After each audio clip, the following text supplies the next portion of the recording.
আল্লাহর নবীর বয়স তখন 12 বছর। কত বছর? চাচা আবু তালিবের সাথে ব্যবসা করার জন্য সিরিয়ায় যাচ্ছেন। কোথায়? যখন জর্দানের সীমান্তবর্তী এলাকায় গেলেন, আল্লাহর নবী একটু অসুস্থ হয়ে গেলেন। আল্লাহর নবী বললেন, ইয়া আম্মি আনা মারিয়াদুন জিদ্দান, চাচা গো আমি অসুস্থ হয়ে গেছে, আমার ভালো লাগছে না, আপনি আমাকে একটু বিশ্রাম করান। চাচা আবু তালেব বলে, ভাতিজা কোন জায়গায় তোমাকে বিশ্রাম করাবো? মরুভূমি, কোনো গাছ নাই, পালা নাই। আল্লাহ নবী বলে, চাচা ওই যে একটা গাছ দেখা যায়। বলে, ভাতিজা গাছ তো হলো মৃত গাছ। কি গাছ? ওই গাছ শুধু মৃত না, গাছের ডালপালাগুলো উড়ি পোকায় খেয়ে ফেলেছে। বুঝেন নাই? আল্লাহর পয়গম্বর বলে, চাচা আপনি আমাকে ওই মৃত গাছের নিচে নিয়েই বসান। আল্লাহ রসুলকে চাচা আবু তালেব হাত ধইরা মৃত গাছের নিচে বসানোর সাথে সাথে মৃত গাছ জীবিত হয়ে গেছে। ওই গাছ আজও পর্যন্ত আছে, নাই? দেখছেন? ওই গাছকে বলা হয় সাহাবী গাছ। কিয়ামত পর্যন্ত ওই গাছ থাকবে। এটা হলো বিশ্ব নবীর মুজিজা, ঠিক কিনা বলেন? আল্লাহ রসুলের বরকতের কারণে মৃত গাছ সাথে সাথে জীবিত হয়ে আল্লাহ রসুলের মাথার উপরে ডালপালা গজায় দিছে। সেই গাছ আজও পর্যন্ত আছে। শুধু এখানে শেষ না রে যুবক। কোন নবীর উম্মত? জীবনও তো কোনোদিন নবীজির জীবনী পড়লা না, কোনদিন নবীজির সিরাতের কিতাব পড়লা না। কোন নবীর উম্মত? মুসলমান। এবার আল্লাহ তাআলা নির্দেশ দিলেন, হাবিব আপনি মক্কা থেকে হিজরত করে মদিনায় যান। সাইয়েদনা আবু বকর সহ আল্লাহর নবী মক্কা থেকে হিজরত করে মদিনায় রওনা করলেন। সাইয়েদনা আবু বকর সাথে কিছু খাবার দাবার নিয়ে নিলেন। 2-3 দিন জার্নি করতে করতে আল্লাহর নবী ক্লান্ত হয়ে যান। সাইয়েদনা আবু বকর বলেন, আমি দেখি আল্লাহর নবী রাহমাতুল লিল আলামিন ওই মরুভূমির রাস্তা, পাহাড়ি রাস্তা, পাথরের রাস্তা পার হয়ে হয়ে যাচ্ছেন। আল্লাহ নবী পাথরগুলোর উপরে পাড়া দিচ্ছেন, আর পাথরগুলো তুলার মতো নরম হয়ে যাচ্ছে। শুধু পাথরগুলো তুলার মতো নরম হয় না, পাথরগুলো আল্লাহর নবীকে সালাম দেয়, আসসালামু আলাইকা ইয়া রাসূলুল্লাহ। যুবক, যে নবীকে পাথর পর্যন্ত সালাম দেয়, আল্লাহ নবী ডাক দিয়া বলে, পাথর সালাম দিলা কারণ কি? পাথরগুলো বলে, গো আল্লাহর নবী কেন সালাম দিব না? আপনি শুধু মানুষের নবী না, আপনি আমাদেরও নবী। আপনি কি মনে করছেন আমরা আপনাকে চিনি নাই? আল্লাহর নবী বলে, তাহলে পাথর তোমরা তুলার মতো কেন নরম হয়ে গেল আমার পায়ের নিচে পড়ার সাথে সাথে? বলে, আপনি হলেন রাহমাতুল লিল আলামিন। আপনি শুধু মানুষের নবী না, আপনি আমাদেরও নবী। আপনি যদি শক্ত পাথরে পাড়া দেন তাহলে আপনার কষ্ট হবে। সুবহানাল্লাহ কইবেন না? এই কারণে আমরা পাথর তুলার মতো নরম হয়ে গিয়েছি। আল্লাহু আকবার। সাইয়েদনা আবু বকর বলে, গাছগুলো দেখে আল্লাহর নবীকে সালাম দেয়। আল্লাহর নবী ডাক দিয়া বলে, গাছ সালাম দিলা কারণ কি? বলে, কেন সালাম দিব না? আপনি শুধু মানুষের নবী না, আপনি আমাদেরও নবী। আকাশের মেঘমালা আল্লাহর নবীকে ছায়া দেয়। আল্লাহু আকবার। সাআতিশ শাজারু নাতাকাল হাজারু শাক্কাল কমারু বিইশারাতিহি। আল্লাহু আকবার। ইমামুল আম্বিয়া, সাইয়্যিদুল মুরসালিন, খাতামুন নবিয়্যিন, যেই নবীর জন্য কুল কায়নাত পাগল, ঠিক কিনা বলেন? যেই নবীর জন্য গাছ পাগল, যেই নবীর জন্য মাছ পাগল, যেই নবীর জন্য সারা পৃথিবী পাগল, যেই নবীর জন্য কুল কায়নাত পাগল, ওই নবীকেও দ্বীনের জন্য রক্ত দিতে হয়েছে। আর তুমি আমি কি মুসলমান হয়ে গেছি? নামাজের কোনো ঠিক নাই, রোজার কোনো ঠিক নাই, দ্বীন ধর্মের কোনো ঠিক নাই। আল্লাহ তাআলা হাসরের ময়দানে প্রত্যেকটা মানুষকে ধরবে। প্রত্যেকটা মানুষের কাছে আল্লাহ তাআলা তার দায়িত্ব সম্বন্ধে জিজ্ঞেস করবেন। আল্লাহ তাআলা প্রত্যেকটা মানুষকে আল্লাহ তাআলা দায়িত্ব দিয়া দুনিয়াতে পাঠাইছে। আপনি আমি যদি সেই দায়িত্ব পালন না করি তাহলে আল্লাহর আদালতে সেই দিন আমাদেরকে জবাব দিতে হবে, ঠিক কিনা বলেন? আর আল্লাহর আদালতে আমাদের জবাব দেওয়ার কোনো ভাষা থাকবে না। থাকবে? এবার আসেন মুসলমান, বিশ্বনবী সাইয়েদনা আবু বকর বলেন, আমি আল্লাহর নবীকে নিয়ে মক্কার থেকে মদিনার দিকে যাচ্ছি। 3 3-4 দিন সফর করার পরে আল্লাহর নবী ক্লান্ত হয়ে গেলেন, ক্ষুধার্ত হয়ে গেলেন। জিজ্ঞেস করলেন, আনা আতশানুন জিদ্দান ইয়া আবা বকর, আবু বকর আমি ক্লান্ত পরিশ্রান্ত, আপনার কাছে কোনো খাবার দাবার আছে কিনা? সাইয়েদনা আবু বকর বলল, গো আল্লাহর নবী আমার কাছে কোনো খাবার নাই, যা ছিল শেষ হয়ে গেছে। সাইয়েদনা আবু বকর বলেন, আল্লাহর নবী আমার কাছে খাবার চেয়েছেন, আমি নবীকে খাবার দিতে পারি না, এর চাইতে কষ্ট আমার কাছে আর কিছু হতে পারে না। অথচ এই আবু বকর সে আবু বকর, আল্লাহ নবী শুধু বলেছেন আবু বকর যুদ্ধের ময়দানে যেতে হবে, অস্ত্র শস্ত্র কিনবো, টাকা পয়সা যা আসে নিয়ে আসেন। সাইয়েদনা আবু বকর বাড়িতে যায়া লবণের বাটিটা পর্যন্ত আল্লাহর নবীর সামনে হাজির করেছে, লুসনিটা পর্যন্ত আল্লাহর নবীর কদমে হাজির করেছে, লুসনি লবণের বাটি।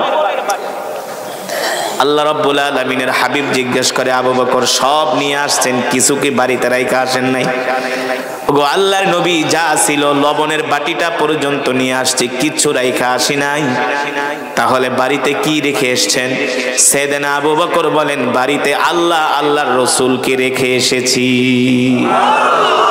আল্লাহ আল্লাহর রাসূলকে রেখে এসেছি। সেই আবু বকরের কাছে আল্লাহর নবী খাবার চেয়েছেন, সাইয়েদনা আবু বকর বলে আমার কাছে কোনো খাবার দাবার নাই, সব শেষ হয়ে গেছে। আল্লাহ নবী বলে, আবু বকর পানিও কি নাই? বলে পানিও শেষ হয়ে গেছে। কত কষ্ট করেছেন নবী। মক্কা থেকে মদিনার দূরত্ব হলো বর্তমানে 550 কিলোমিটার, কিন্তু 1450 বছর আগে 550 হবে না, তখন হবে 1500 কিলোমিটার।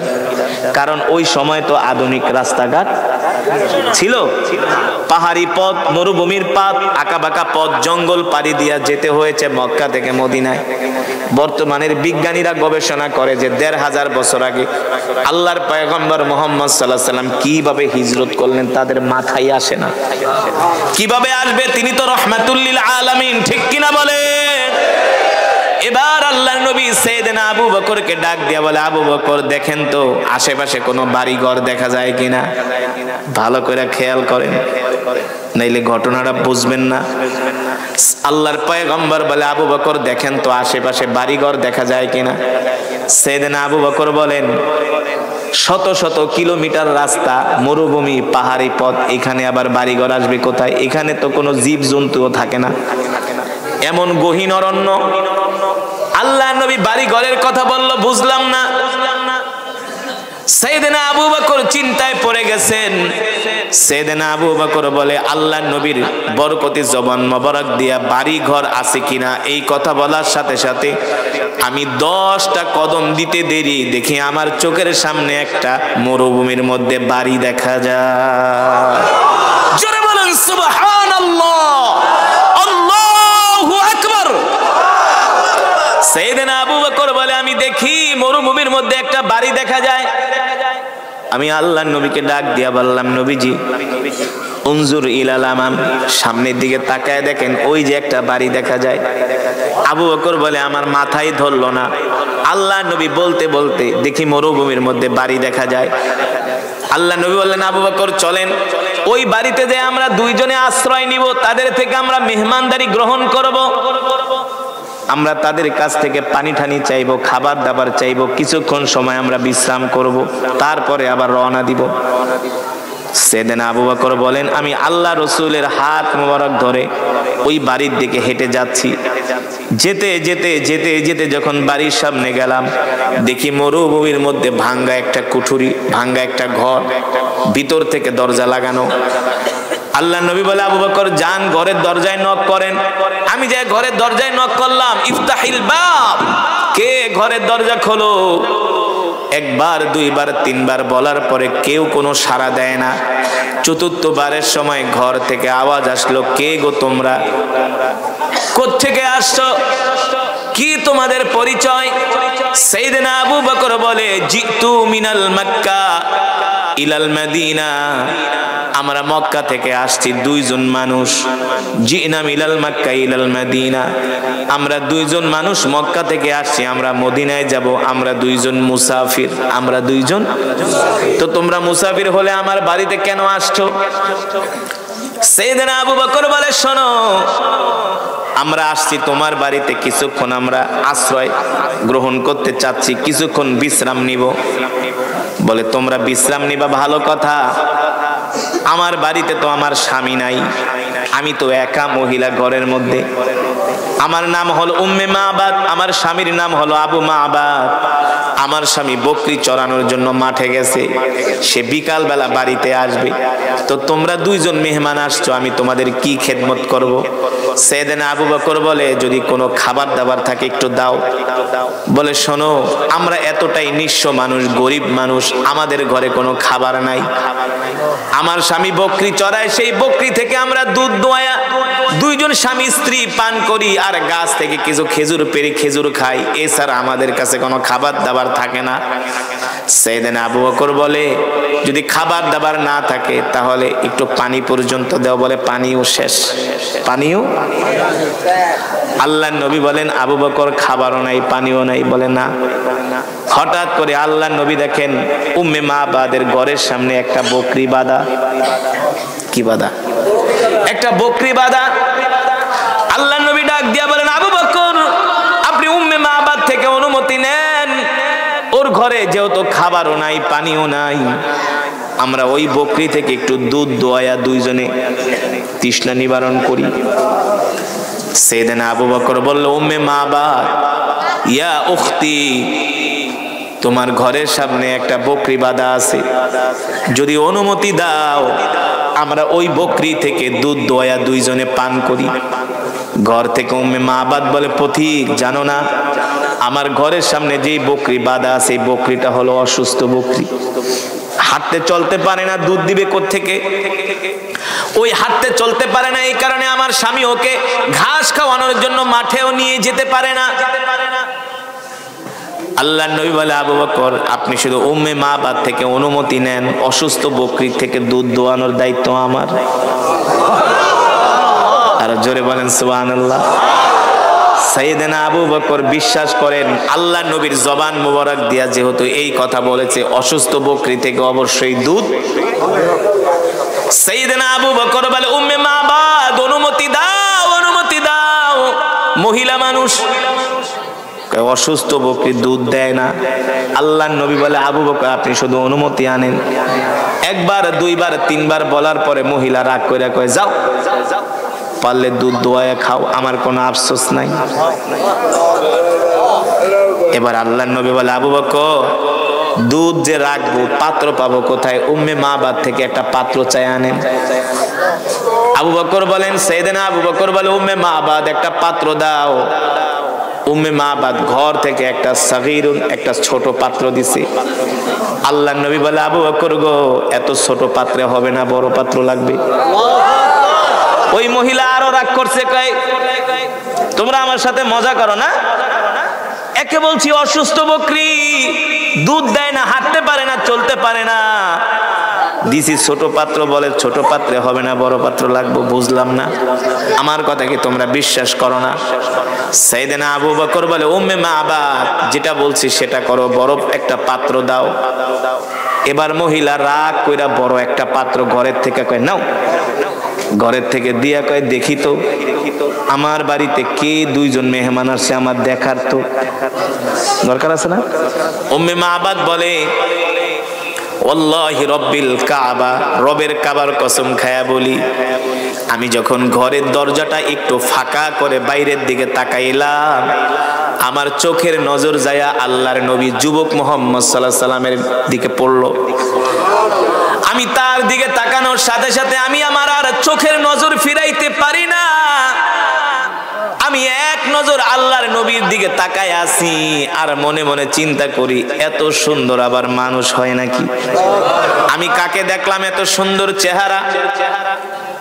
উম্মে মাবাদ বলে আমি একবার আল্লাহর নবীর দিকে তাকাই আর দ্বিতীয়বার আমি পূর্ণিমার চাঁদের কথা মনে করি, দেখি কে সুন্দর।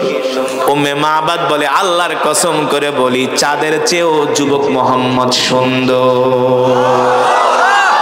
উম্মে মাবাদ বলে আমি যুবক মুহাম্মদ সাল্লাল্লাহু আলাইহি সাল্লামের চেহারার দিকে তাকায় আমি আর নজর ফিরাইতে পারি না। তার চুলগুলো এত সুন্দর, তার কথাগুলো এত সুন্দর, তার দাঁতগুলো, তার চেহারাটা এত সুন্দর। ও মুসলমান, আমার নবী যখন হাসি দিতেন আল্লাহর নবীর চেহারা মোবারক গালগুলো বেদেনার মতো লাল হয়ে যেত। বুঝেন নাই? আল্লাহর নবী এত সুন্দর ছিলেন। জীবনের প্রথম যেদিন মিশরে যাই, কায়রো থেকে যেদিন বিমানে উঠি, দুবাই থেকে যেদিন কায়রোর বিমানে উঠি, মিশরের মানুষটা এমনি সুন্দর জানেন, সব একের জিনিস। পুরুষরা তো সুন্দর, আর মেয়েদের কথা তো বাদই দিলাম, আপনাদেরকে জানার জন্য বলছি এত সুন্দর কেন। পয়গম্বর ইউসুফ আলাইহিস সালাম ছিলেন পৃথিবীর সবচেয়ে সুন্দর, কিন্তু আল্লাহর নবীর চেয়ে সুন্দর। আল্লাহর নবী বলেন আমার ভাই ইউসুফ হলো সাদা সুন্দর, আমি হলাম লাল সুন্দর। সাদা সুন্দর বেশি আকর্ষণীয় নাকি লাল সুন্দর? এই যুবক, যখন বিয়ে করতে যাইবা দাদির কাছে জিগাইবা, দাদি যাইতেছি দেখতে, কয় শোন আগে দেখবি কন্যার চেহারাটা লাল সুন্দর কিনা, কারণ লাল সুন্দর মানুষগুলো রোদ্রে গেলে চেহারা আরো বেশি আলোকিত হয়, ঠিক কিনা বলেন? আমার রাসূল ছিলেন, আমার কলিজার টুকরা নবী ছিলেন লাল সুন্দর। আল্লাহু আকবার। পৃথিবীর যত সৌন্দর্য আছে আল্লাহ তাআলা আমার নবীকে দান করেছেন। এই কারণে আম্মা জান আয়েশা রাদিয়াল্লাহু তাআলা আনহা বলেন, মিশরের রমণীরা পয়গম্বর ইউসুফের চেহারা দেখা আপেল কাটতে যায় আঙ্গুল কেটে ফেলেছিল, জানেন? হ্যাঁ, মিশরের রমণীরা পয়গম্বর ইউসুফ আলাইহিস সালামের চেহারার দিকে তাকায় আপেল খাইতেছে। আপেল তো দূরের কথা, কাটতে কাটতে আপেল শেষ, এবার আঙ্গুল কাটতেছে, রক্ত বের হচ্ছে, কারো কোনো অনুভূতি নাই, কারো কোনো খবর নাই। জুলাইখা ছিল চালাক মানুষ, কয় বান্ধবীরা রে এতদিন আমার বদনাম করছো, আমি কোন গোলামের প্রেমে পাগল হইছি, এবার দেখছনি গোলামের চেহারা। জুলাইখার বান্ধবীরা কয় বান্ধবী দূর থেকে তোমার সমালোচনা করছি, কিন্তু যার চেহারা দেখলাম মনে হয় সে মানুষ না, আসমান থেকে ফেরেশতা নেমে এসেছে। আম্মা জান আয়েশা রাদিয়াল্লাহু তাআলা আনহা বলেন, মিশরের রমণীরা পয়গম্বর ইউসুফ আলাইহিস সালামের চেহারা দেখা পাগল হয়ে গেছে, আঙ্গুল কেটে ফেলেছে। আমার স্বামী মুহাম্মদ সাল্লাল্লাহু আলাইহি সাল্লামের চেহারা যদি তারা দেখতো, শুধু আঙ্গুল কাটতো না, কলিজা কেটে ফেলতো, তারপরও আল্লাহর নবীর চেহারা মোবারক থেকে নজর ফিরাইতে পারতো না। এত সুন্দর ছিলেন আমার নবী। এবার উম্মে মাবাদ বলে আমি যুবক মুহাম্মদ সাল্লাল্লাহু আলাইহি সাল্লামের চেহারার দিকে তাকায়া আমার আর দুনিয়ার কোনো খবর নাই। এখন আমি মনে মনে বলি শুধু বকরির দুধ না পারলে বকরি জবাই করে খায়া ফেলাম, কারণ তোমার মতো এত সুন্দর মানুষ আমি আজ পর্যন্ত কোনোদিন। এবার উম্মে মাবাদ বলে আমি যুবক মুহাম্মাদের দিকে যতই তাকাই ততই তার জন্য আমার মায়া লাগে, ততই আপন মনে হয়। আল্লাহু আকবার। কেন আপন মনে হবে না? উম্মে মাবাদ তো তার উম্মত, ঠিক কিনা বলেন? এবার উম্মে মাবাদ বলে ঠিক আছে তোমরা দুধ দয়া খাও। এবার আল্লাহর নবী ওই পাত্র নিয়ে অসুস্থ বকরির কাছে যেতে যেতে আল্লাহর রাসূলের বরকতে অসুস্থ বকরি সুস্থ হয়ে গেছে। আর জোরে বলেন সুবহানাল্লাহ, আল্লাহু আকবার। আল্লাহর নবী ডাক দিয়া বলে বকরি ব্যাপার কি, তুমি না অসুস্থ? বকরি ডাক দিয়া বলে আসসালামু আলাইকা ইয়া রাসূলুল্লাহ। আল্লাহর নবী বলে বকরি সালাম দিলা কারণ কি? কয়েক সালাম কেন দিব না? আপনি কি মনে করছেন আপনাকে আমি চিনি নাই? আপনি শুধু মানুষের নবী না, আপনি আমারও নবী। ওগো নবীজি আমি অসুস্থ ছিলাম, আপনাকে দেখার সাথে সাথে আমি সুস্থ হয়ে গেছি। আল্লাহ নবী ডাক দেয় কাছে আসো। এবার বকরি আয়েশা আল্লাহ রসুলের কাছে তার মুখ দিয়া আল্লাহ রসুলের কানের সামনে মুখ দিয়ে এবার কথা বলতেছে বকরি আল্লাহ নবীর সাথে। উম্মে মাবাদ বলে আমি ঘর থেকে দেখতেছি বকরির চোখ দিয়া পানি বের হচ্ছে। বকরি আল্লাহ রসুলের কাছে মনের দুঃখ বলতেছেন, ওগো নবীজি আমি অসুস্থ বকরি, এই কারণে আমার মালিক আমাকে ঘাস খাওয়ায় না, মাঠে নেয় না, আমি বাচ্চা দিতে পারি না, দুধ দিতে পারি না, এই কারণে আমাকে আদর করে না। আপনি আমার নবী, আপনাকে দেখার পরে আমি সুস্থ হয়ে গেছি। উম্মে মাবাদ বলে আমি দেখতেছি যুবক মুহাম্মদের সাথে বকরি কথা বলতেছে। এবার আল্লাহর নবী ডাক দিয়ে বলে, বকরি, আমরা দুইজন ক্ষুধার্ত, মক্কা থেকে আসছি, মদিনায় যাব, তুমি যদি অনুমতি দাও তোমার থেকে একটু দুধ দোয়াই আমরা দুইজনে পান করব। এই কথা বলার সাথে সাথে বকরি তার দুই পা দুই দিকে দিয়া বলে, ওগো আল্লাহর নবী, আপনি আমার থেকে দুধ দহন করেন। আল্লাহ নবী বিসমিল্লাহ বইলা ওই দুধ বকরির ওলানের ভিতরে, বকরির স্তনের ভিতরে হাত দেওয়ার সাথে সাথে দুধে ভরপুর হয়ে গেছে। আমার নবী বরকতের নবী, দয়ার নবী, মায়ার নবী, ঠিক কিনা বলেন? আমার নবীকে আল্লাহ তাআলা বলেছেন, ওয়ামা আরসালনাকা ইল্লা রাহমাতাল লিল আলামিন। আল্লাহু আকবার।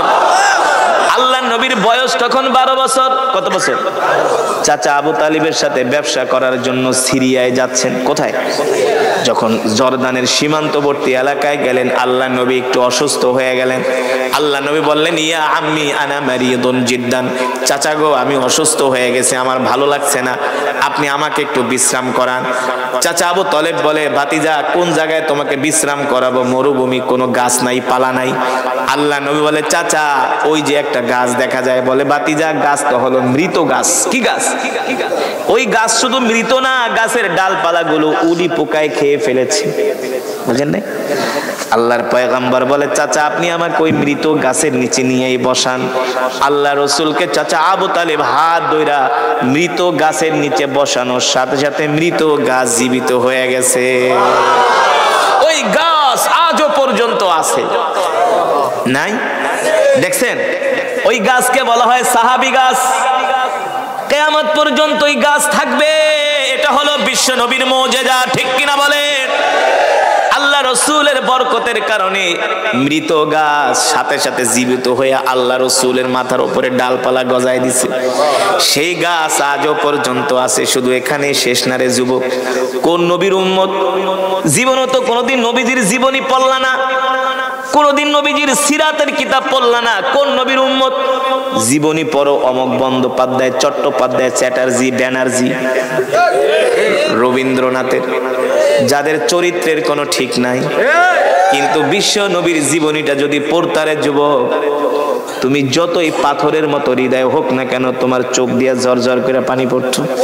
তুমি কোন নবীর উম্মত রে যুবক, তুমি জানো না? তোমার নবী হলেন রহমাতুল লিল আলামিন, ইমামুল আম্বিয়া, সকল নবীদের ইমাম, সাইয়্যিদুল মুরসালিন, সকল নবীদের সরদার, খাতামুন নবিয়্যিন, যে নবীর পরে আর কোন নবী আসবে না। আমরা সেই নবীর উম্মত। খুশি নাকি বেজার? জোরে বলি, খুশি নাকি বেজার? এবার আসো যুবক, আল্লাহ নবী ওই বকরির স্তনে হাত দিয়ে এবার দুধ কি করছেন? আমার নবী এমন নবী যে দুধ দোয়াইতে পারে। আমার নবী একদিকে ছিলেন ব্যবসায়ী। কি ছিলেন? আমার নবী একদিকে ছিলেন ব্যবসায়ী, আর একদিকে আমার নবী সব কাজ করতেন। এমনকি আম্মা জান আয়েশাকেও খাবার দাবারের সময় সহযোগিতা করতেন না? আর আমরা তো ঘরওয়ালিকে কোনো হেল্প করতে চাই না। তোর কাম করে তুমি, তোর বিয়া করে আনছি না, তোর কাম তুই করবি না? না, এটা রাসূলের চরিত্র না। আমার নবী একদিকে ছিলেন রাষ্ট্রপ্রধান, কথা কেনা? কি ছিলেন নাকি? আমার নবী ছিলেন একদিকে রাষ্ট্রপ্রধান, আর একদিকে ছিলেন যুদ্ধের ময়দানে বীর সেনানী, সেনাপ্রধান, যুদ্ধের নেতৃত্ব দিয়েছেন। আর একদিকে ছিলেন সবচেয়ে বড় বিজনেসম্যান, সবচেয়ে বড় ব্যবসায়ী। কি? সবচেয়ে বড় ব্যবসায়ী। মোল্লাদের গায়ে লাগে না, না? মনে করে হুজুরা কিছুই জানে না, আলেমরা সব জানে। মুসলমান, সেই কথাই আল্লাহ রাব্বুল আলামিন কোরআনুল কারীমের মধ্যে বলেছেন, আলা লাহুল খালকু ওয়াল আমরু তাবারাকাল্লাহু রাব্বুল আলামিন। আল্লাহ রাব্বুল আলামিন বলেন, নবী আপনি মক্কার জমিনে কোরআনের তেলাওয়াত করেন। মক্কার কাফেরেরা কোরআনের তেলাওয়াতে বাধা দেয়। হ্যাঁ, আমি যেই কোরআন আপনাদের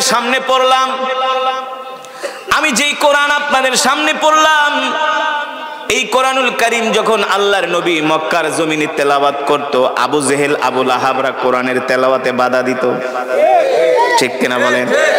শুধু আবু জেহেল আবু লাহাবরাই বাধা দিত না, তাদের নাতিপুতিরাও বাংলাদেশে বাধা দিত।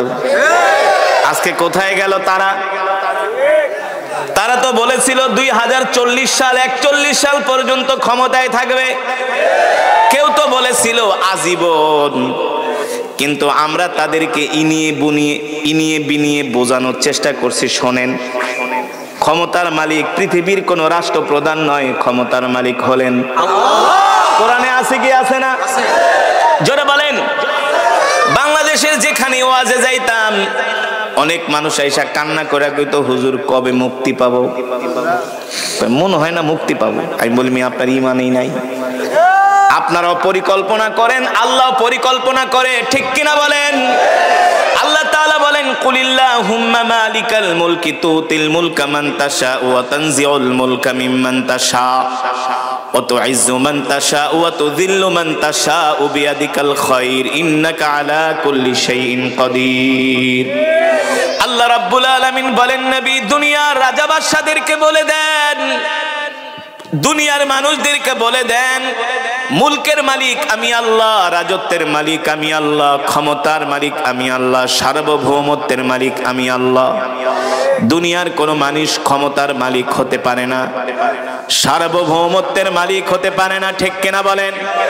আরে দুনিয়ার মালিক মানুষ যদি ক্ষমতার মালিক হতো, দুনিয়ার মানুষের ক্ষমতা যদি চিরস্থায়ী হতো, তাহলে তো ফেরাউনই আজ পর্যন্ত ক্ষমতায় থাকতো। ফেরাউনও 450 বছরের বেশি ক্ষমতায় থাকতে। আমরা যখন মিশরে পড়াশোনা করতাম, মাঝে মাঝে ফেরাউনের বাড়ি ঘুরতে যাইতাম। এই হারামজাদা ফেরাউন, ওই কি ওর নাম, কিন্তু আসলে ফেরাউন না, ওর নাম হলো রমসিস। ওর নাম কি? কায়রোতে ওর নামে একটা নাম আছে, রমসিস, একটা বাজার আছে। ওই বাজারে এই হারামজাদায় তরমুজ বিক্রি করত, বুঝেন নাই? তো দেখবেন বাংলাদেশে যারা তরমুজ বেচে, ওদের ভিতরে কিছু ফেরাউনের স্বভাব আছে, আছে কি আছে না? কেজি দরে তরমুজ বিক্রি করা, এটাও তো আরেক ফেরাউনের স্বভাব। হ্যাঁ, এই ওয়াজটা আমি যে খুলনা করছিলাম, যেখানে সবচেয়ে বেশি তরমুজ উৎপাদিত হয়, ওই নদীর পারে পরে কিছু লোক এক, হুজুর এমন ওয়াজ করেন না। আমি তাইলে কেজি দরে তরমুজ বিক্রি করো কেন? ঠিক কিনা বলেন? মুসলমান, যেটা বলছিলাম, ক্ষমতার মালিক দুনিয়ার কোনো মানুষ নয়, ক্ষমতার মালিক কে? আরো জোরে বলেন, কে? ক্ষমতার মালিক হলেন আল্লাহ। সেই আল্লাহ তাআলা পয়গম্বর মুসা আলাইহিস সালামকে বললেন, মুসা যাও ফেরাউনের কাছে, ফেরাউনকে যায় দ্বীনের দাওয়াত দাও। আল্লাহ তাআলা পয়গম্বর মুসাকে পাঠালেন ফেরাউনের রাজপ্রাসাদে। যাওয়ার আগে আল্লাহ তাআলা ফেরাউনকে যে দাওয়াত দিতে যাবে পয়গম্বর মুসা, আল্লাহ তাআলা আবার পয়গম্বরকে কিছু নসিহত করে দিলেন। ফাকুলা লাহু কাওলাল লাইয়িনাল লাআল্লাহু ইয়াতাযাক্কারু আও ইয়াখশা। এ মুসা, তুমি তো ফেরাউনের দাওয়াত দিতে যাইবা, তোমার মাথা ঠাতা তো এমনি গরম, তুমি তো এমনি রাগী মানুষ। ফেরাউন উল্টা পাল্টা কথাবার্তা বললে আবার মাইক ঠাই দিয়া বইসো না, বুঝেন নাই? পয়গম্বর মুসা আলাইহিস সালাম ছিলেন রাগী মানুষ, রাগী জিদ্দি মানুষ ছিল। একটা রাতে এক থাপ্পড় মারছে, এক থাপ্পড়ই শেষ। আল্লাহ তাআলা বইলা দিছে, মুসা যাও যাও, নরম ভাষায় ফেরাউনের দাওয়াত দাও। এবার পয়গম্বর যায় বলে, ফেরাউন তুমি এক আল্লাহর প্রতি ঈমান আনো। ফেরাউন বলে, আনা রব্বুকুমুল আলা। এ মুসা, তুমি কোন রবের প্রতি ঈমান আনার জন্য আমাকে বলছো? আমি তো বড় খোদা, বলেন নাউজুবিল্লাহ। পয়গম্বর মুসা কয়, ছোটবেলায় কিন্তু থাপ্পড় একটা মারছিলাম, তাও বাম হাত দিয়া। জানেন না? জানেন? পয়গম্বর মুসা ছোটবেলায় যখন শিশু, তখন কিন্তু বাম হাতের চটকানা খাইছে ফেরাউন। তা আল্লাহ যদি তাকে এই কথা বলতো, না বলতো যে সাবধান, এত রাগ ঠাক হইও না, তাহলে তো চটকানা আর একটা মারতো, ঠিক কিনা বলেন? এই কারণে মুসলমান, ইসলামে নরমও আছে গরমও আছে, ঠিক কিনা বলেন? যখন যেমন তখন তেমন। কুকুরকে কখনো আপনি যদি কুকুরের লেজের মধ্যে এক নাম্বার বাগাবাড়ির ঘি মাখেন। আর যদি বলেন কুকুর তুই ভালো হয়ে যা, কোনোদিন কুকুরের ল্যাস ঘি মাখলেও সোজা হয়? হয়? সোজা হবে না, ঠিক কিনা বলেন? কুকুরকে আপনি সুন্দরবনের গজারে দিয়া 2-4টা পাছার উপর বাড়ি মারেন, দেখবেন এমনি ল্যাস সোজা করে দৌড় মারবে। এই কারণে এই জমিনের মধ্যে কুকুরের স্বভাব কিছু মানুষ আছে, আল্লাহ তাআলা তাদের কথাই বলছে, উলাইকা কাল আনআমি বাল হুম আদল। কোরআন থেকে বলছি, বানায় বলি না, রাগ করবেন না। এই জমিনে কুকুরের স্বভাবের মতো কিছু স্বভাব আছে, ঠিক কিনা বলেন? যারা আল্লাহর দেওয়া নিয়ামত খায়া আল্লাহর সাথে নাফরমানি করে, আছে কি আছে না? আল্লাহর দেওয়া আলো বাতাস গ্রহণ কইরা আল্লাহর কোরআনের বিরুদ্ধে কথা বলে, ঠিক কিনা বলেন? ইসলামে মূর্তি বানানো কি? ইসলামে ভাস্কর্য বানানো কি? জোরে বলেন। ইসলামে মূর্তি বানানো হারাম, ভাস্কর্য বানানো হারাম, ঠিক কিনা বলেন? এই হারাম ঘোষণা করেছেন কে? কোন মানুষের ছবি অঙ্কন করা যাবে না, ঠিক কিনা বলেন? কোন মানুষের ছবি আঁকা যাবে না। লা তাদখুলুল মালাইকাতু বাইতান ফীহি কালবুন ওয়ালা তাসাবির। আল্লাহ রাসূল বলেন, কেউ যদি কোনো জীব জানোয়ারের ছবি তোলে সে জান্নাতে প্রবেশ করবে না। কোন জীব জানোয়ারের ছবি যদি আঁকে সে জান্নাতে প্রবেশ করবে না। আমরা বলেছিলাম মূর্তি বানানো হারাম, ভাস্কর্য বানানো হারাম, কিন্তু আবু জেহেলের নাতি পুতিরা এটাকে জায়েজ করার চেষ্টা করেছিল, ঠিক কিনা বলেন? কিন্তু তারা ক্ষমতায় থাকতে পারে না, ঠিক কিনা বলেন? আল্লাহ তাআলা সেই কথাই কোরআনের মধ্যে বলছে, এ দুনিয়ার মানুষ, আমার নিয়ামত খায়া যদি তোমরা আমার সাথে নাফরমানি করো, আমার সাথে যদি তোমরা আমার নিয়ামত খায়া আমার হুকুমকে যদি না মানো, তাহলে এরা কুকুরের চেয়ে অদম। কারণ আপনি কুকুরকে যদি একটা রুটি খাওয়ান, এক রুটি খাওয়ানোর পরে দেখবেন আপনার পিছনে একটা কুকুর 1 মাস দৌড়াবে। আমি মাঝে মাঝে ওয়াজ কইরা বাসায় যাই, তো আমার এলাকায় কিছু কুকুর আছে, ওগুলারে মাঝে মাঝে রুটি কিনা খাওয়াই। তা আমার বাসার গলির সামনে 10-15 টাকা দাঁড়ায় থাকে আমাকে অভ্যর্থনা জানানোর জন্য। আমি বাসায় যাই, তো আশেপাশের কিছু কুকুর আসে আমার দিকে খাও খাও করতে, আর ওই 12টায় আবার আমার প্রোটেকশন দেখে, এটা আমাদের বস, প্রতিদিন রুটি খাওয়ায়। শুধু আমি না মুসলমান, আল্লাহ কুকুরের কথা কেন বললেন? আপনি আল্লাহর দেওয়া নিয়ামত খায়া আল্লাহর হুকুম মানেন না, নামাজ পড়েন না, রোজা রাখেন না, সারাদিন খান গাঁজা, সারাদিন খান সিগারেট, দোকানে বয়া বয়া বাংলা সিনেমা দেখেন আর দাঁত বেটকায়া হাসেন, অথচ দোকানের থেকে মাত্র 20 হাত দূরে মসজিদ, মসজিদে মুসল্লি নাই, আর চায়ের দোকানে বাংলা সিনেমা দেখুন না মুসলমানের না, বরিশালের মানুষ আরে না দেখে ও কয় কি, হ্যাঁ ও মুসলমান। আল্লাহ তাআলা এই সমস্ত মানুষদের কথাই বলছেন, উলাইকা কাল আনআমি বাল হুম আদল। এই জমিনে কিছু মানুষ আছে যারা কুকুরের চেয়ে নিকৃষ্ট, আল্লাহর দেওয়ার নিয়ামত খায় আল্লাহর সাথে নাফরমানি করে, ঠিক কিনা বলেন? যে কথা আমি বলছিলাম, আল্লাহর নবী, বিশ্ব নবী, ইমামুল আম্বিয়া, সাইয়্যিদুল মুরসালিন, খাতামুন নবীন, আল্লাহর নবী এই কোরআন মক্কার জমিনে তেলাওয়াত করতেন, আর মক্কার কাফেররা কোরআন তেলাওয়াতে বাধা দিত। যুগে যুগে ইতিহাস বলে, যারা এই কোরআনের বিরুদ্ধে অবস্থান নিয়েছে আল্লাহ কোনো না কোনো ভাবে তাদেরকে লাঞ্ছিত করেছে, ঠিক কিনা বলেন? এই কথা ওরা বুঝতে চায় নাই। মাহফিলের স্টেজে আইসা আলেমদেরকে হেনস্থা করছে, আলেমদের জামায় কালার ধরছে, আলেমদেরকে বিশ্রী ভাষায় গালাগালি করছে, ঠিক কিনা বলেন? যারা এহেন কাজ করছে, বাংলাদেশের ইতিহাসে তাদের যেমন ভাবে পতন হয়েছে এমন পতন আজ পর্যন্ত হয়েছে। কিন্তু যারা তাদের পথ অনুসরণ করবে তাদের অবস্থাও একই হবে, কারণ এই ক্ষমতার মালিক, রাজত্বের মালিক, সার্বভৌমত্বের মালিক আল্লাহু আকবার। বিশ্বনবীকে আল্লাহ তাআলা কোরআন দিয়া মক্কার জমিনে পাঠাইলেন, আর বললেন, নবী ইন্না আনজালনা ইলাইকা যিকরা লিতুবাইয়িনা লিন-নাস, নবী গো আমি আল্লাহ আপনাকে যে কোরআন দিয়েছে হাবিব, এই কোরআন দিয়ে আপনি মক্কার কাফেরদেরকে দাওয়াত দেন। মক্কার কাফেররা আল্লাহর নবীর কোরআনের দাওয়াত গ্রহণ করলো না। এমন কোন নির্যাতন নাই, জুলুম নাই, অত্যাচার নাই আমার নবীর উপরে মক্কার কাফেররা করে নাই, ঠিক কিনা বলেন? মক্কার কাফেররা আমার নবীকে মিথ্যাবাদী বলে গালি দিয়েছে, অথচ আমার আল্লাহ কোরআনের ভিতরে বলছেন ওয়া মা আরসালনাকা ইল্লা রাহমাতাল লিল আলামিন। এ যুবক, মক্কার কাফেররা আমার নবীকে বলছে জাদুকর, আর আল্লাহ তাআলা বলছেন নবী আপনি হলেন রহমত, আপনি হলেন বরকত। সুবহানাল্লাহ বলেন।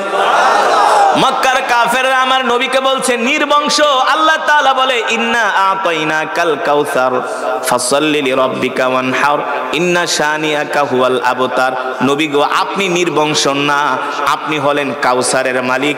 আমি আল্লাহ আপনাকে কাউসারের মালিক বানায় দিলাম। আর আপনাকে যারা নির্বংশ বলছে, আমি আল্লাহ ওদের 14 গোষ্ঠীকে নির্বংশ করে দিলাম।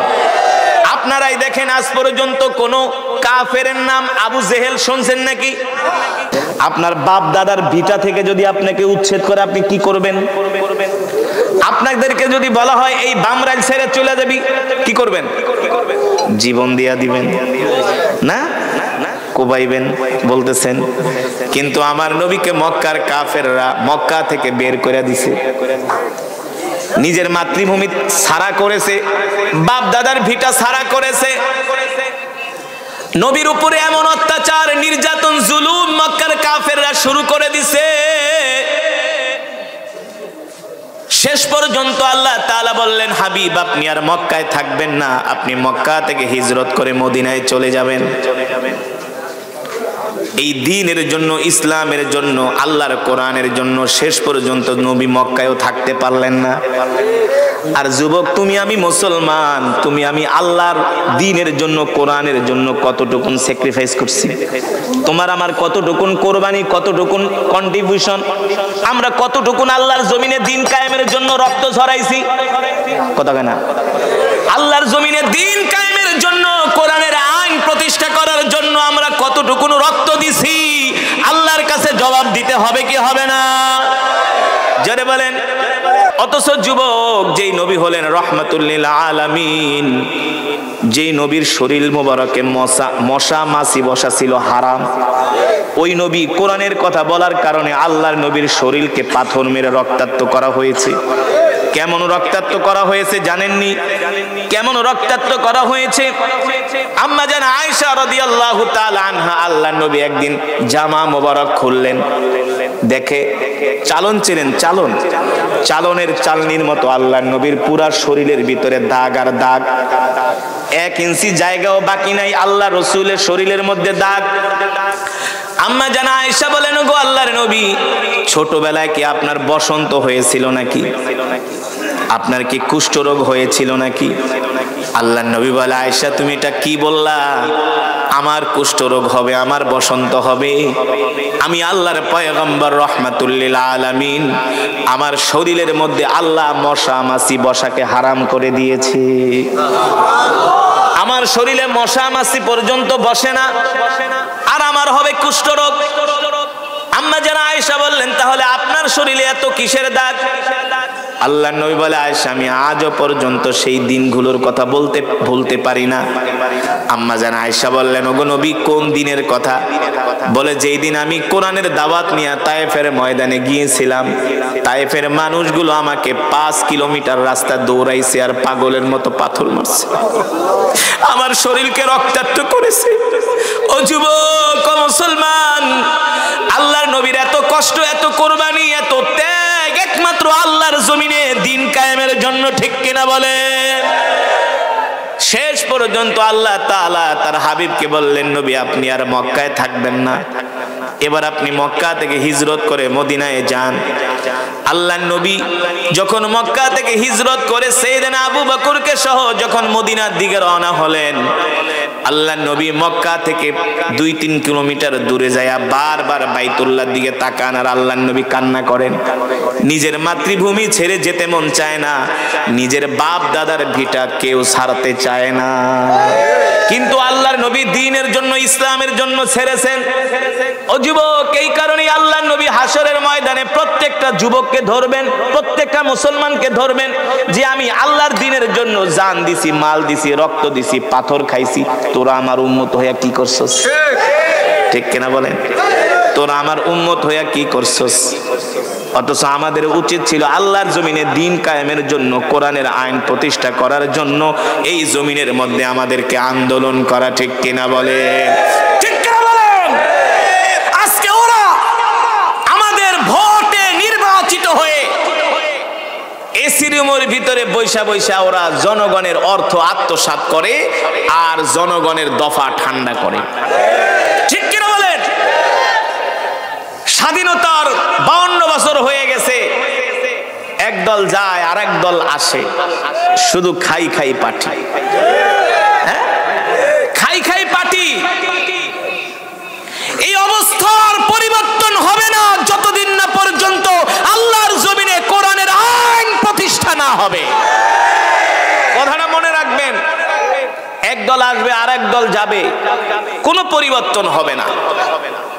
আর একটা কথা মনে রাখবেন, যারা কোরআন দিয়া রাষ্ট্র পরিচালনা করবে না, ওদের কাছে দেশ, দেশের জনগণ নিরাপদ না। ওদের কাছে এই দেশের সার্বভৌমত্ব নিরাপদ না। দেখেন না, এই দেশ আসলেই সিঙ্গাপুর হয়ে যেত। আগের যারা রাষ্ট্র পরিচালনা করছে তারা যে বলে এই দেশ সিঙ্গাপুর, আসলেই সিঙ্গাপুর হয়ে যেত যদি চুরি না করত। আমরা তো বিদেশে যাই, সারা বিশ্ব ঘুরি, তো দেখি সিঙ্গাপুরে, মালয়েশিয়াতে, আরব আমিরাতে, মধ্যপ্রাচ্যের দেশগুলোতে আমাদের দেশের ভাইয়েরা কত কষ্ট করে 18 ঘন্টা ডিউটি করে, প্রচন্ড রৌদ্রের মধ্যে মাথায় প্লাস্টিকের একটা ক্যাপ লাগায়া, প্লাস্টিকের বড় বড় জুতা পরে, কত মোটা মোটা ড্রেস পরে। বিশ্বাস করেন ওই চোরেরা তো এই দৃশ্যগুলো দেখে না। আমরা যাই, আমরা দেখি ওরা তো 5 স্টার হোটেলে ঘুমায়, আমাদের অর্থ দিয়ে ওরা 5 স্টার হোটেলে ফুর্তি করে, হাফ প্যান্ট পরে ঘোরে, নাইট ক্লাবে যায়, এই দেশের জনগণের অর্থ দিয়া। বলে গেলাম হক কথাগুলো, যদি মানতে পারেন কপাল খুলবে, না মানতে পারলে যেমন আছে এমনই চলবে।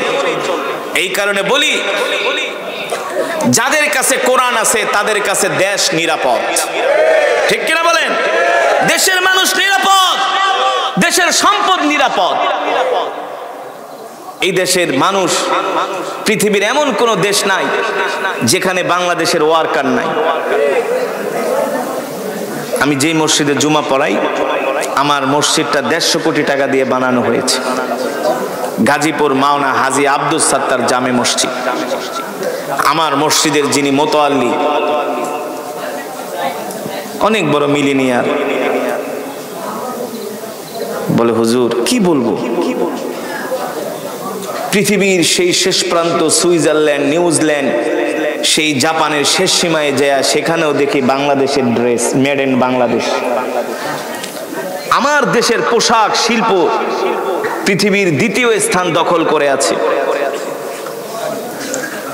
আমার দেশের গার্মেন্টস শ্রমিকরা যেই কষ্ট করে, আমার দেশের ওয়ার্কার, রেমিটেন্স যোদ্ধারা যেই বিদেশে কষ্ট করে, প্রায় 2 থেকে 2.5 কোটি বাঙালি বিদেশে থাকে। প্রতি মাসে হাজার হাজার ডলার, লক্ষ কোটি ডলার বাংলাদেশে ঢুকতেছে।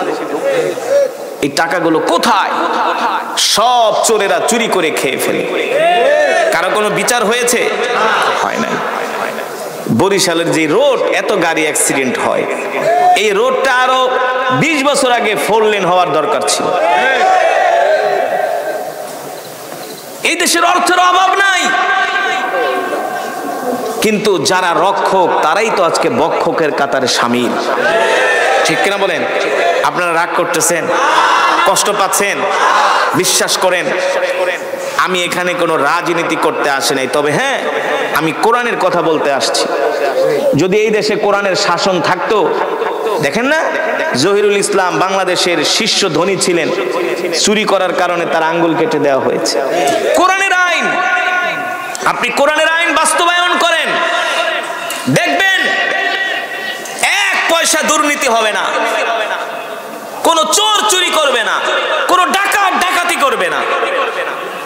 আপনি 500 টাকার একটা নোট নিয়ে নতুল্লাবাদের বাসে উঠেন, দেখবেন গুলিস্তান যাওয়ার আগে শেষ।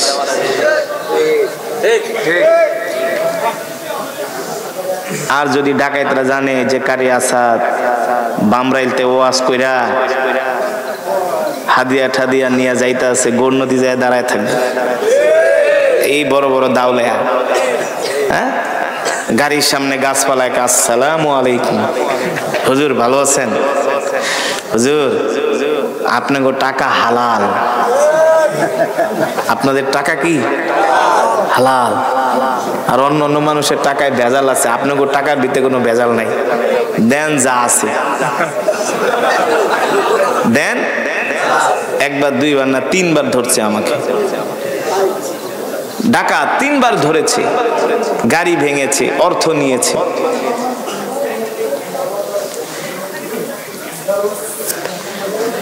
এই দেশে যদি কোরআনের আইন থাকতো, চুরি ডাকাতি ছিনতাই ইফটিচিং ধর্ষণ সব বন্ধ হয়ে যেত। আপনি আফগানিস্তানে 1 কোটি টাকা হাতে নিয়ে রাস্তায় বের হন, চোর ডাকাত তো দূরের কথা, ইবলিশ শয়তানও আপনার দিকে ভুলেও তাকাবে না। সৌদি আরবে হাতে গোনা কয়েকটা কোরআনের আইন আছে, কয়েকটা, তাও সব না, 3-4টা। একটা হলো চোরে চুরি করলে হাত কেটে দাও, কোনো কোনো দর্শক দর্শন করলে তাকে পাথর মেরে, যারা সৌদি আরবে ছিলেন বলেন ধর্ষণ হয়? হ্যাঁ, 10 বছরে একটা ধর্ষণের বিচার হয় না, একটা মামলা হয় না। হত্যা, মানুষকে হত্যা করা, খুন করা বছরে 1-2টা, আর বাংলাদেশে তো অহরহ, ওইখানে লাশ পাওয়া যায়, ওইখানে গুম, ওইখানে খুন, ঠিক কিনা বলেন? কারণ কি? এইভাবে যদি কোরআনের আইন দিয়া দেশ পরিচালনা হয়, দেশের ভিতরে কোনো অশান্তি থাকবে? বিশৃঙ্খলা থাকবে? থাকবে না। তো এই কারণে বললাম ভাই, আমরা যার যার জায়গা থেকে আল্লাহর জমিনে আল্লাহর দ্বীন কায়েমের জন্য আমরা চেষ্টা করব ইনশাআল্লাহ। আমি চাইলে আজকের এই মাহফিলে কবরের ওয়াজ করতে পারতাম না, কিন্তু কবরের ওয়াজ করে লাভ কি? দুনিয়ার উপরেই তো ঠিক নাই, কবরে ঢুকানোর পরে তো মাইর শুরু হয়ে যাবে, একেবারে ফেরেশতারা আস্তার রড পাছা দিয়ে ঢুকাই দিবে। শুনতে খারাপ লাগলে কি বাস্তব না? আপনি দুনিয়ার জিন্দেগি তো ঠিক নাই, খান সুদ, খান ঘুষ, সারাদিন মিথ্যা কথা, সলচাতুরি, মানুষের হক মেরে খাইতেছেন, আপনার কোনো অনুভূতি নাই, অহরহ মিথ্যা কথা বলছে। আল্লাহ ছাড়বে? কিন্তু যাদের কাছে কোরআন আছে তারা কখনো মিথ্যা বলতে, মানুষকে ঠকাতে, মানুষের উপর অত্যাচার করতে পারে না। এই কারণে আসুন আমরা আগে নিজেরা ঠিক হই, আমরা নিজেরা কোরআনের শিক্ষায় শিক্ষিত হই, আমাদের সন্তানদেরকে কোরআনের শিক্ষায় শিক্ষিত করি, আমরা কোরআনের শিক্ষায় শিক্ষিত করি, আমাদের সমাজটাকে কোরআনের আদলে গড়ে তুলি ইনশাআল্লাহ। রাজি আছেন? আমরা সকলে কোরআন শিখবো তো ইনশাআল্লাহ? হ্যাঁ, শুধু কোরআন শিখবো না, আমরা 5 ওয়াক্ত নামাজ আজকের পর থেকে আমরা জামাতে আদায় করব ইনশাআল্লাহ। কে কে রাজি আছেন? হাত উঠান, হাত সোজা করেন, সোজা করেন, ইমানদারের মতো, মুনাফিকের মতো না, হাত সোজা করেন, এমনি নাড়ান নাড়ান, বলেন আল্লাহ, জোরে বলুন আল্লাহ। ওয়াদা করলাম আর কোনদিন নামাজ ছেড়ে দিব না।